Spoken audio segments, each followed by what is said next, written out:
From the global resources of ABC News with Terry Moran, Martin Bashir, and Cynthia McFadden in New York City, this is Nightline, April 2nd, 2009. Good evening. For those who have them, food allergies can be anything from inconvenient to potentially life-threatening. Days are spent scouring labels, checking menus, ensuring that only the right foods are consumed. And when the wrong-tasting peanut or other product is eaten, then some require an immediate trip to the emergency room.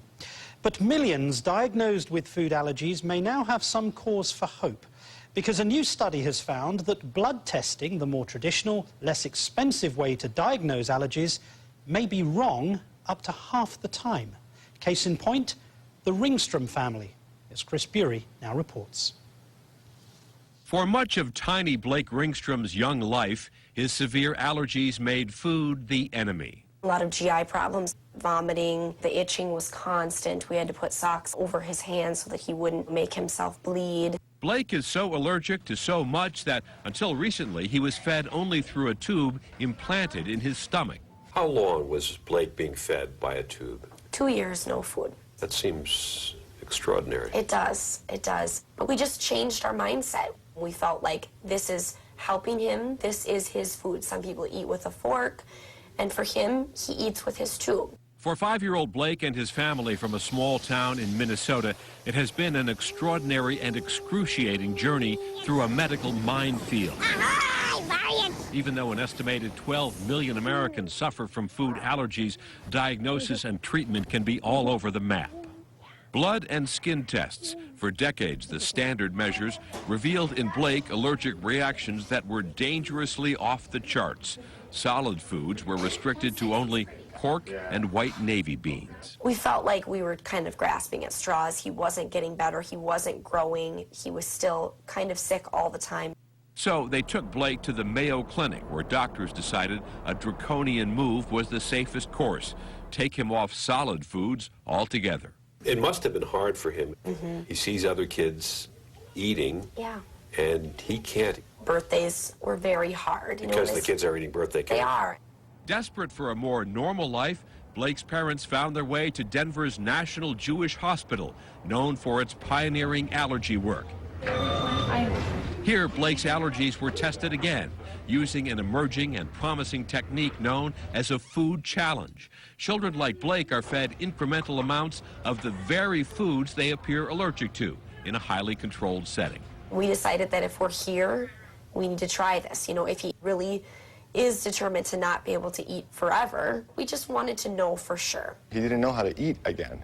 So I had to start over from the beginning and how to feed a child that has not eaten for the last 2 years. The very first food challenge, tiny portions of pureed sweet potatoes, Blake's first bites of food in 2 years. Unfortunately, he did end up vomiting the sweet potatoes. So you thought, uh-oh. Well, at first we thought, oh no, you know, this is terrible. But they kept at it. Soon, a couple of bites of a banana rocked Blake's world. We sat down at the table and he ate a banana like any other 5-year-old kid would do. Must have been exciting for you. It was very, very exciting, very exciting. What is that chicken, Mickey? It's chicken. Now, eating a meal with his family is an enormous and welcome milestone. What's it like for you to watch him eat now? Pretty overwhelming. We still like to just sit here and watch him. Do you get sick of us watching you eat? No. The food challenge is what we call the gold standard for diagnosing food allergy. It is the best test for determining whether someone has a food allergy. Dr. David Fleischer and his colleagues here discovered in a new landmark study that more than half the foods triggering positive blood tests could in fact be added safely back to the diets of patients based on food challenges.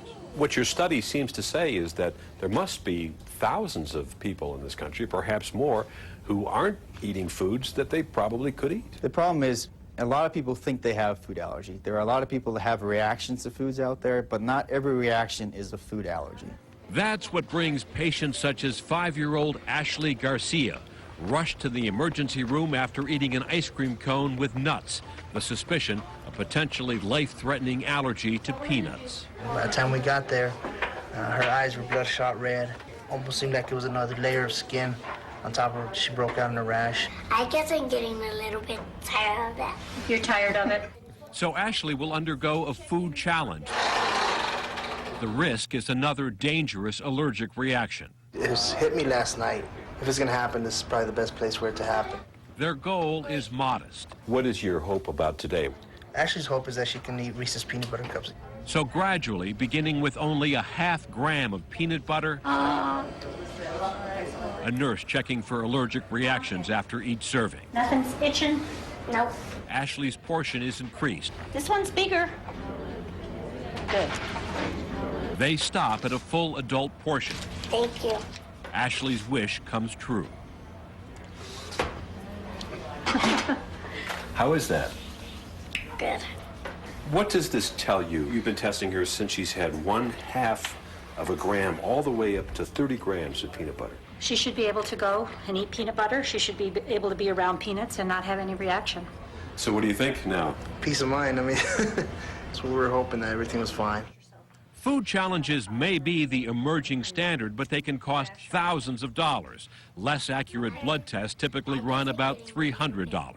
If food challenges are the gold standard, why aren't they used in every single case? It is a burden to do on a daily basis. It takes time, it takes staff, and there's always a risk associated with any food challenges. Because of an allergic reaction? Because of an allergic reaction. But if it's done the right setting, with the right testing behind it, it's a very safe test to do. Now, Becky Ringstrom's kitchen is loaded with foods she calls Blake safe. Right now, how many foods can Blake eat? He's eating about 15 foods. And for him, that's... For him, that's great. Last fall, Blake sat down to his very first Thanksgiving meal. So many of the foods that he was able to gain, the sweet potatoes and the corn and the mashed potatoes, and could cook this, you know, original, just normal-looking meal and sit down as a family and eat it. It was just overwhelming. For this family, at least, the long, difficult path to the dining room has been paved by a precious discovery, the new gold standard in diagnosing food allergies. What is your favorite food? Applesauce. I'm Chris Bury for Nightline in Pequot Lakes, Minnesota.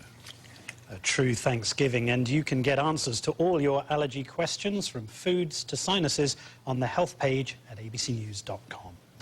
And when